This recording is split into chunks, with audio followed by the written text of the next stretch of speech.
그러니까 저희는 이제 연봉이 낮으니까 야구장까지 걸어갔거든요. 운동 삼아 1시간 거리를. 현진이 와서부터는 형님 저 그거 잘 몰라요. 야, 넌 방망이 파는 놈이 그것도 모르냐고. 형님 저 잘 모른다고. 저 그냥 여기 나와 있는 것만 판다고. 저 잘 모른다고. 과메기를 파시는 분이었나 봐요. 그리고 뭐 전화 구룡포 무슨 어디 수산 아니냐고 하면서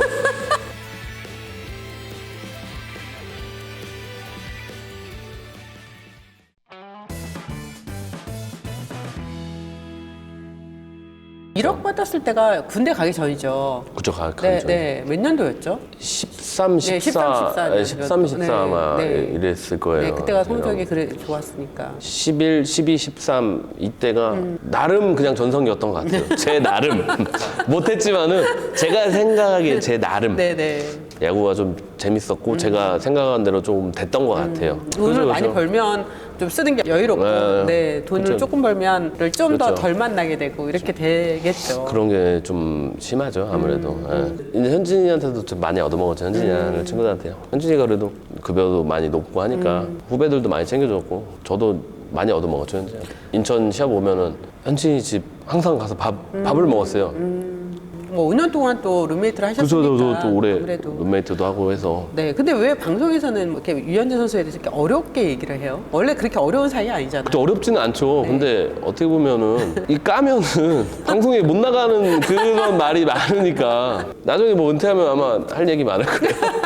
룸메이트로 계속 있다가 이 선수가 이제 미국을 가게 되면서 주위에서 그 선수를 바라보는 시각의 어떤 시선의 변화가 있겠죠. 많죠. 네, 김영민 선수도 그랬어요. 솔직히 저는 그렇게 생각은 안 했거든요. 아, 네. 그 한편으로는 제 이제 선배들이나 뭐 후배들 얘기하는 보면은 워낙 더 유명해져서 연락을 못 하겠다라는 말이 거의 99.9%예요. 근데 현진이가 들으면 좀 서운할 수도 있겠지만은 그렇죠. 저는 그냥 친구라고 그냥 생각해서 뭐 연락을 할 수는 있는데 강민재 보좌관이 이제 들어오면 같이 운동하고 하니까 그때 이제 틈틈이 한 번씩 네. 이제 통화를 하게 되는 거죠. 저 군대 나와서 첫 해 때 오키나와 가서 같이 네네. 훈련을 했어요. 현진이랑 네네네. 민재랑 저랑 먼저 출발을 하고 그러니까 저희는 이제 연봉이 낮으니까 야구장까지 걸어갔거든요. 운동 삼아 1시간 거리를.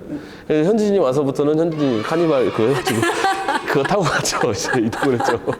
그때부터는 뭐 나 류현진이다 이런 게 없어서 좀 좋기는 해요. 네. 아무래도 그렇지 않은 사람도 많거든요. 보면은 나 뭐 TV 나오는 사람인데 뭐 대우 안 해주냐 막 이런 사람도 많은데 네. 현진 같은 경우는 그런 건 없어요. 그런 얘기 하더라고요. 예를 들면 내가 아카데미를 하고 있어. 그러면 좀 유명한 선수가 한 번씩 뭐 오거나. 그쵸, 그쵸. 뭐 이렇게 해가지고 이렇게 있으면 나 지금 약간 그죠, 그죠. 어깨도 좀 살려주고. 그죠. 그런 거 좀 어떻게 보면 많이 하죠. 유현진 선수한테 그런 걸 좀 원할 수도 있었을 것 같은데. 그죠. 어떻게 보면 류현진 오면 끝이죠. 아무래도. 걔 옷 나가면 갑자기 한 1000명 몰릴 거야 아마 아이들. 근데 좀 그렇게 하기도 그렇더라고요. 부탁하기가. 예. 왜냐면 그렇게 예. 부탁하는 사람들이 또 많을 테니까. 많죠. 아무래도 네. 솔직히 부탁을 하면 오겠지만은 좀 그런 부탁 자체가 좀 민폐인 것 같더라고요. 맞아요. 그런 부분에 대해서는 얘기를 안 했죠. 그냥 태양이한테 추신수 선배 사인볼 좀 부탁한 거 빼고는 네. 제가 김현미 선수도 선수였을 때 그 사인 요청이 많이 있었을 거 아니에요. 근데 이게 약간 미신 같은 미신인데 선발 전날에 사인을 해주면은 무조건 패라는 얘기가 있었어요. 네. 그래서 사인을 해주면 안 된다는 거예요. 네. 그래? 근데 어차피 전 맨날 패를 했으니까 나는 상관없을 것 같은데 그래 에이 몰라 그냥 해. 네. 근데 이것 때문에 오늘 1점 더 줬나? 약간 나중에 막 이런 생각도 막 들더라고요. 미신 아닌 미신인데 네. 이런 경우가 좀 난감해요 되게. 내일 선발인데 오늘 이제 쉬고 있는데 전화가 와요. 형 내일 갈 테니까 뭐 야구표 뭐 5개만 해줘라. 이럴 때 조금 난감해. 해줄 수는 있는데 선발 지금 집중해서 이 한 경기를 던져야 하는데 창구 가고 매니저한테 매니저님이 표 좀 해서 이렇게 이 신경 쓰기가 그럴 때 조금 난감했죠. 네. 근데 이제 오히려 저희 부모님 같은 경우는 얘기를 안 하고 와요. 외야석 사가지고 딱 보고 끝나면 그냥 집에 가시고 그래요. 근데 이제 요즘은 제가 이제 야구를 안 하니까 야구를 안 보더라고요. 그 야구 틀면 야, 뭐 너도 안 나오는데 뭐하러 틀냐? 다른 거 틀어. 야구를 안 봐요 지금은. 그래서 부모님이 네, 야구를 이제 아예 안 아들을 보는데. 야구 선수로 키우셨는데 네. 방망이 사업을 한다고 제가 이제 들었을 때는 네. 투수 출신이 방망이 한다는 것도 좀 이색적이긴 했는데 어떻든 간에 선수들과 이야기를 해서 뭔가 부탁을 해야 되는 거잖아요. 그게 조금 진짜 에러긴 해요.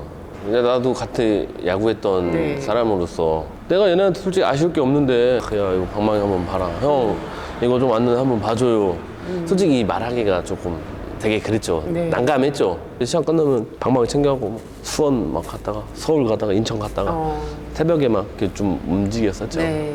좀 팔긴 했죠, 몇 자루. 근데 태균이 형이 이제 연락이 와가지고, 태균이 형이 방망이 뭐 이렇게 뭐 삼삼반에 뭐 몇 있냐고 이렇게 해서 네. 제가 가지고 갔어요. 네. 태균이 형만 보고 바로 이렇게 왔어요. 네. 근데 그 다음날인가 며칠 뒤에 용규 형이, 야, 너 왔는데 형도 안 보고 왔냐? 그래서 이제 용규 형이 이렇게 얘기를 하더라고요. 아, 형님 한번 다시 갈게요. 해가지고 용규 형이 또 뭐 방망이들 또 막 물어보더라고요. 전 모르는 용어를 막 하더라고요. 그래서 형님 저 그거 잘 몰라요. 그랬더니 야, 넌 방망이 파는 놈이 그것도 모르냐고. 형님 저 잘 모른다고. 저 그냥 여기 나와 있는 것만 판다고. 저 잘 모른다고. 그랬더니 그때 이제 대학교에서도 이제 코로나 때문에 이제 야구를 안 하니까 이제 돈이 당장 나올 데가 없으니까 네. 이제 그 히코리 대표님께서 야, 방망이 한번 나랑 같이 일할래? 그냥 1초도 망설임, 네, 하겠습니다.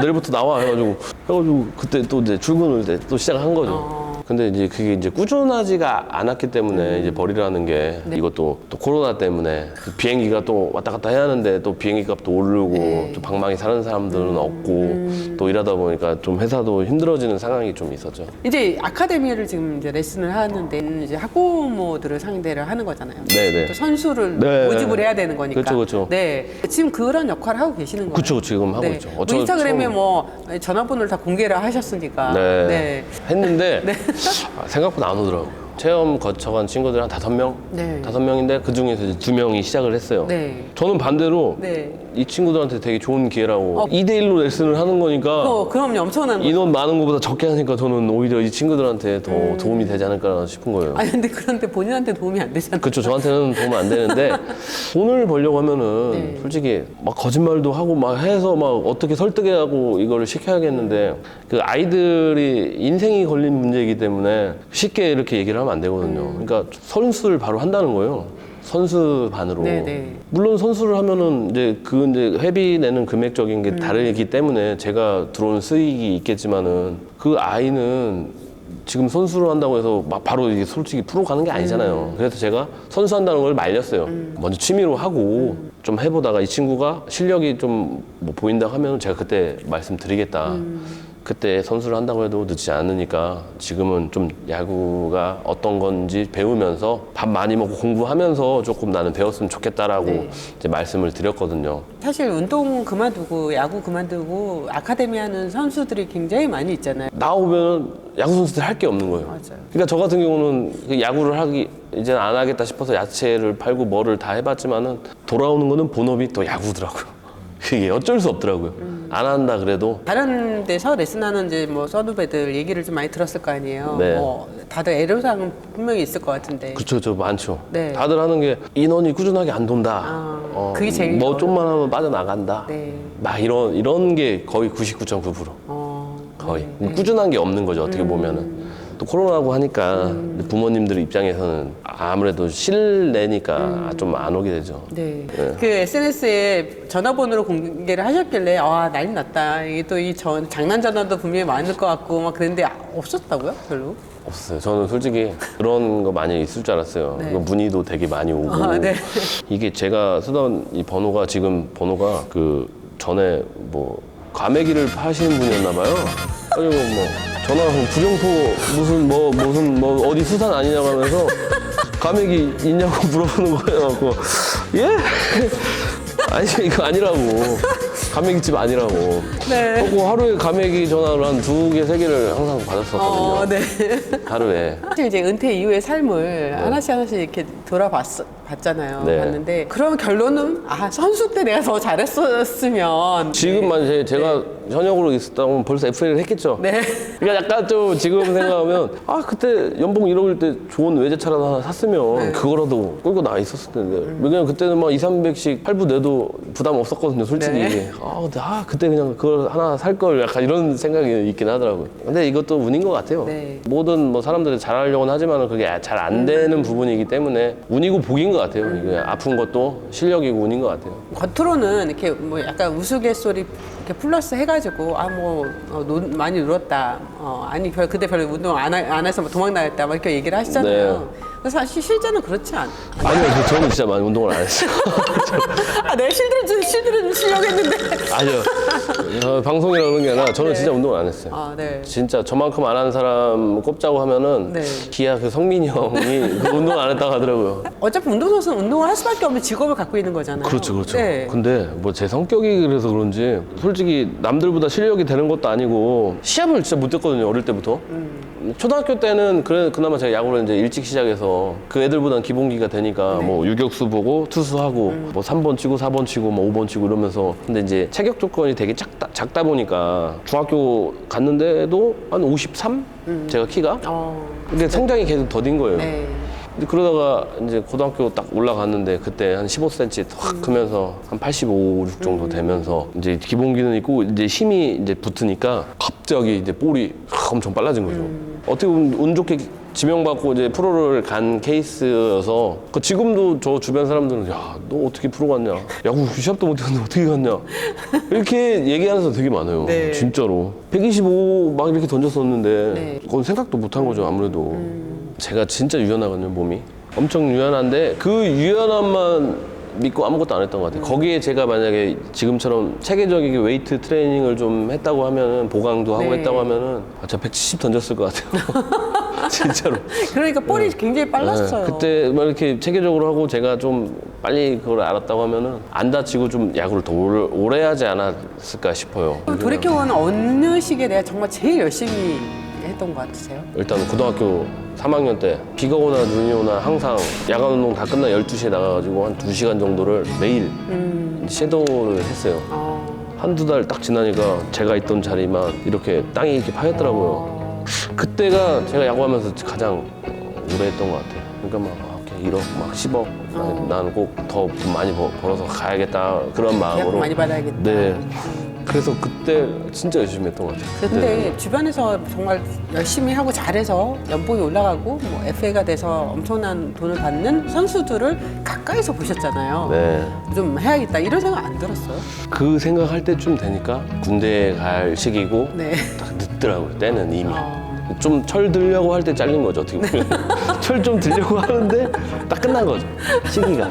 네. 근데 이제 그때는 확실히 이 회복이라는 게 많이 늦더라고요. 한 살 한 살 더 먹을수록. 예를 들어서 20살 때는 막 100개, 150개 던져도 하루 이틀 쉬면 막 몸이 막 짱짱한데 이제 한 살 한 살 먹으니까 그 회복이 되게 더디더라고요. 그런 게 확실히 몸으로 딱 느껴지더라고요. 근데 좀 아쉽긴 하죠.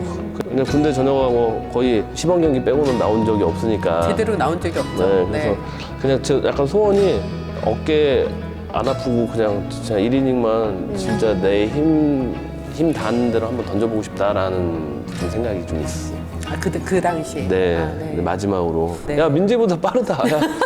야 민재도 지금 35 나온다. 너 좀 하면 민재보다 빠르겠다. 10점, 20점 줘도 단 한 번도 저한테는 뭐라고 짓궂게 얘기하신 적이 없어요. 단 한 번도. 시즌 초반이라서 그런 줄 몰라도 조금 그 역할이 조금 하나는 좀 부족한 것 같아요. 이영미의 셀픽쇼 좋아요, 구독, 알림 설정 부탁드리겠습니다.